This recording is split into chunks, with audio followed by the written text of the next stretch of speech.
परम प्रेममय परम दयाल श्री श्री ठाकुर अनुकूल चंद्र श्रीचरण मोर शत सहस्र कोटि प्रणाम।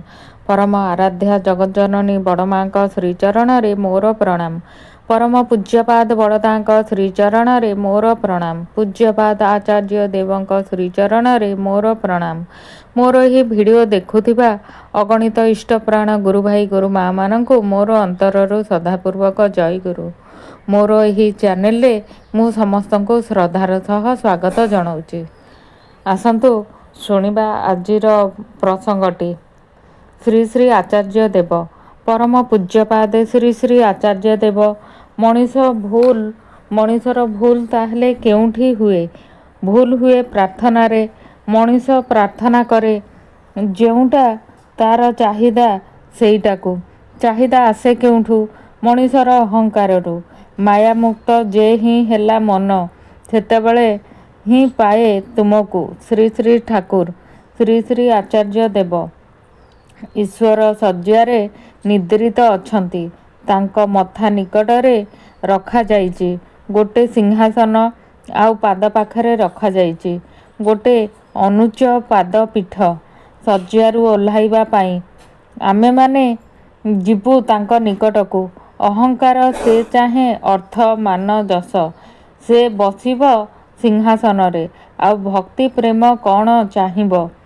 से चाहिब तांको पाद तले बसिबाकू। भगवान निरपेक्ष सी उठी प्रथमे ही भक्त को देखिबे।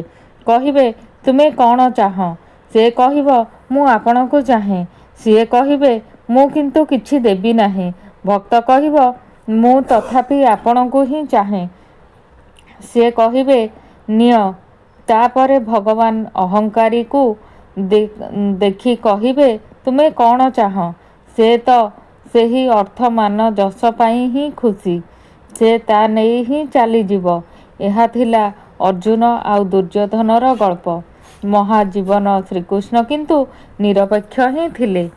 सीए किंतु काहारी भी पक्ष नेबाकू चाहंतिनी। केवल मात्र दुईटी विचार सेमानंक सामनारे धरी देइथिले। आउ निरपेक्ष दुई प्राण आसी सेमानंक निज भଳି निर्वाचन करी नेई गले। जणे तांकू चाहिला आउ से परे जाई जयलाभ करिला।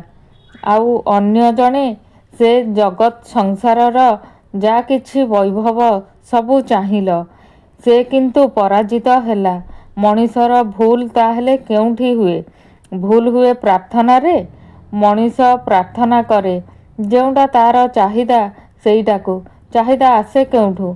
मनीषर अहंकाररू। अहं माने मु एवं जा माने जा किछि मु मोर निजर बोली भाबी नेइछि सेई सबू। मनीष तार बापा माँ स्त्री पुत्र कन्या नाती नातुणी घड़ी बाड़ी लंठन एइटा सेइटा जा किछि रे निजर अस्तित्व खोजी पाए सेही सबू नेई ही तार मु। आउ एइटा ही अहं। एइटा ही माया। एही मुर मायारू जदि निजको मुक्त करी दिए ताहले कौन पाइबी?